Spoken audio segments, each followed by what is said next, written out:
Lately, I've been focused on building my industrial district, and before that, it was either building farms or other buildings. So today, I'm heading back to my roots with some terrain. Now, my world already has some cool naturally generated terrain like these icy mountains up here by my main tower, but I was thinking I want to do some custom terrain like back in the good old days. And by the good old days, I mean about a year ago when I started my YouTube channel with my book to block series, when I was doing all sorts of terrain for my fantasy novel builds, where I would do all sorts of terrain to get all the settings ready for what I needed in my world. Now, while it's been a while since I've worked on my book to block series, the hardcore has kind of taken over because I've been having just so much fun with it. We'll get back to it soon enough, but in today's episode, we're doing a nice cool mountain range.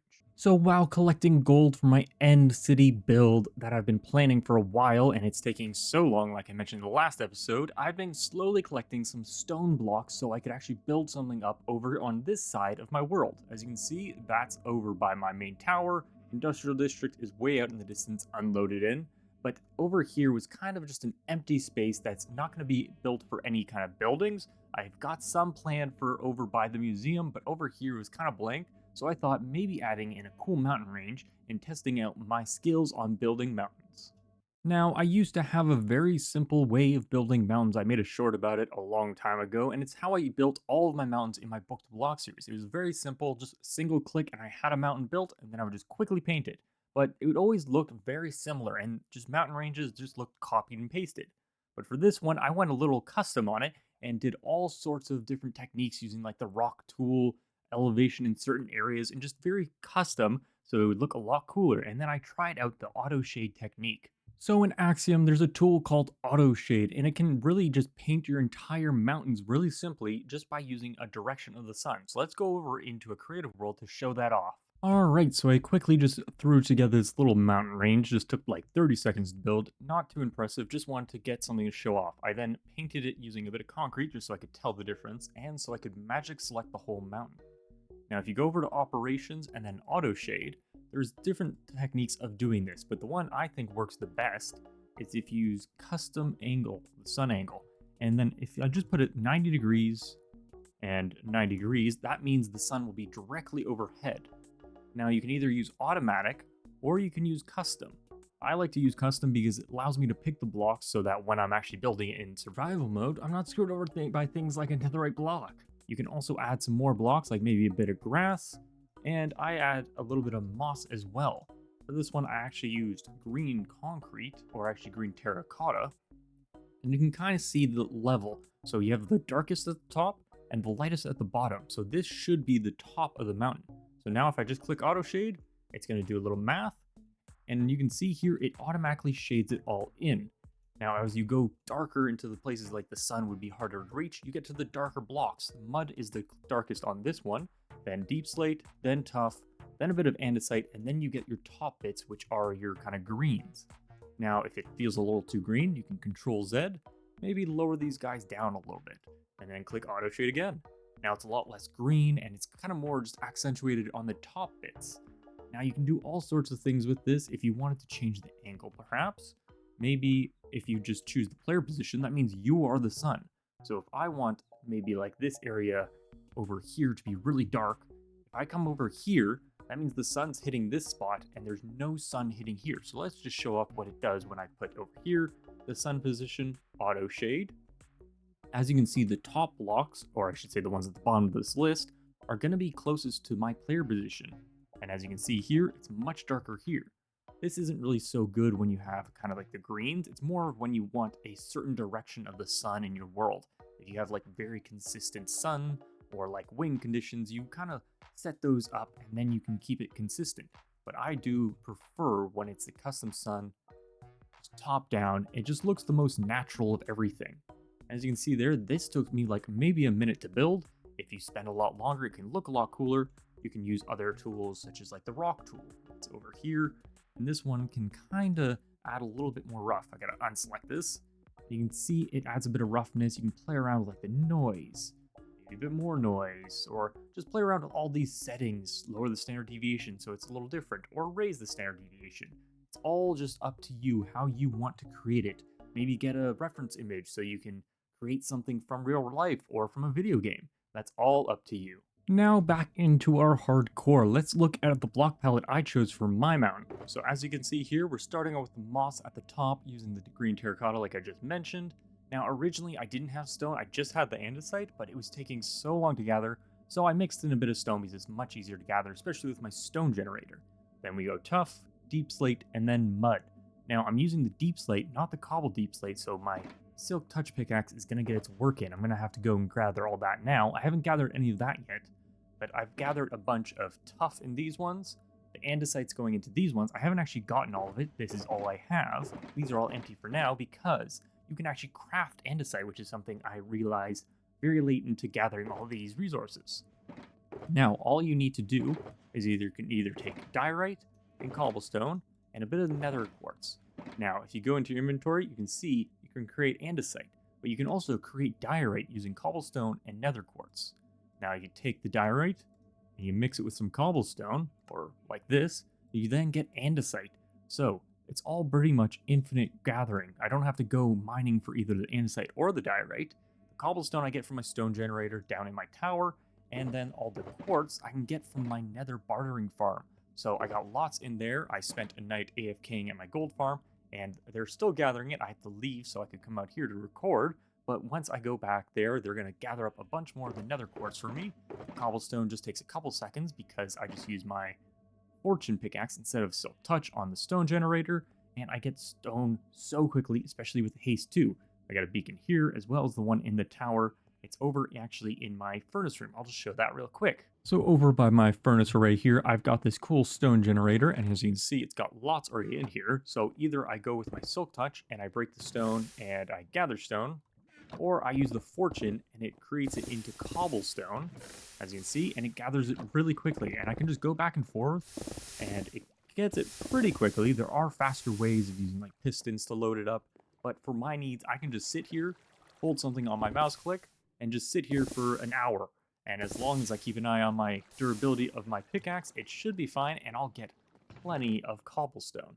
So with that, I've got most of the blocks, so I got stone and andesite pretty much crossed off the list. The mud, I have plenty of dirt from other projects clearing out land, plus I have to clear out a bit of land here because I didn't raise up everything. I kind of went down in some points. Like I'm pretty sure this hill right here has to be cut down significantly, so I'm gonna get a lot of dirt from that. And then all that dirt I can throw into my mud farm, just sit there for a while. It's got infinite water in it, so I can get infinite mud. So it just takes a little bit for that.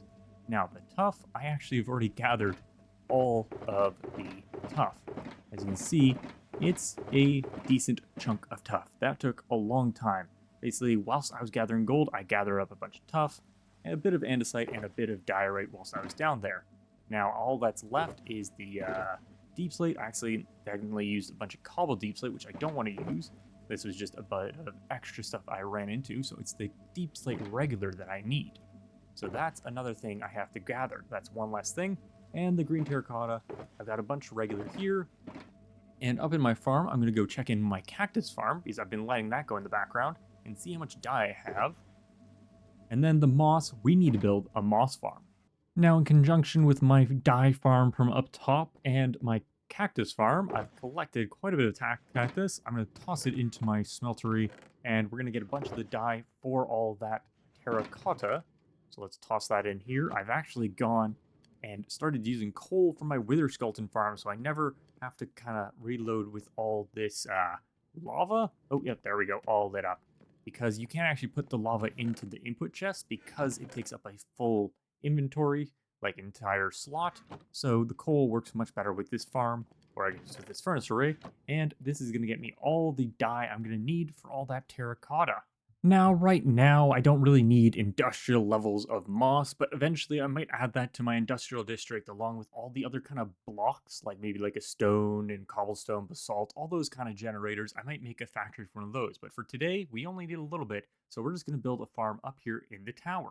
So, it's only a small one, so nothing too fancy, so let's get to building that really quick.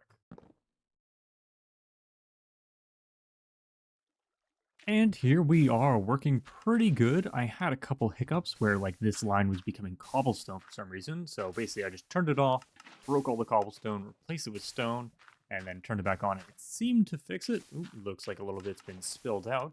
But let's go take a look. It's only been on for like 30 seconds to a minute now.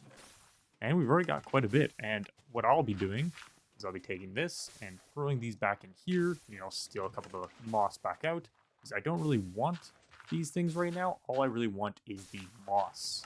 So I can kind of work these down here and then toss these in here to get composted. And then that's going to refill my bone meal. Grab a couple of these back up.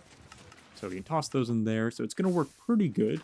And here's the off switch. So all I have to do is flick it off. And it's going to stop pushing out all of that.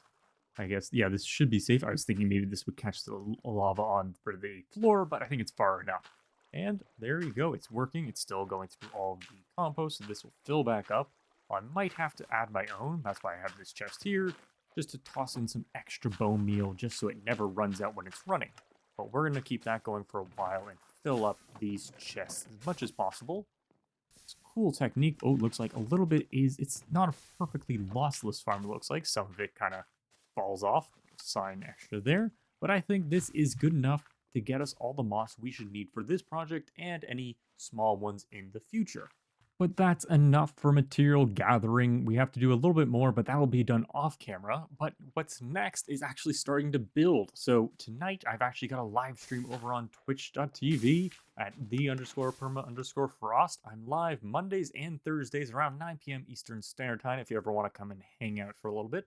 But tonight, I'm going to be starting the build, maybe do some of the clearing out first of area that's not needed for the mountain. And then we can maybe start actually the build. And then the rest of this episode is probably just going to be a massive time lapse of the building of this mountain. So let's go to that now.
And that is the build all complete. We've had a little bit of snow, which kind of ruins the effect because I guess only this one little area is the snow biome that allows it to snow at this height.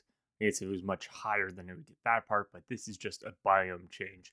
So I might have to go in with a bit of moss and stuff, just like the moss carpet, maybe some pale moss on the stony bits, and that might help make it look a little less weird that it's only in the center.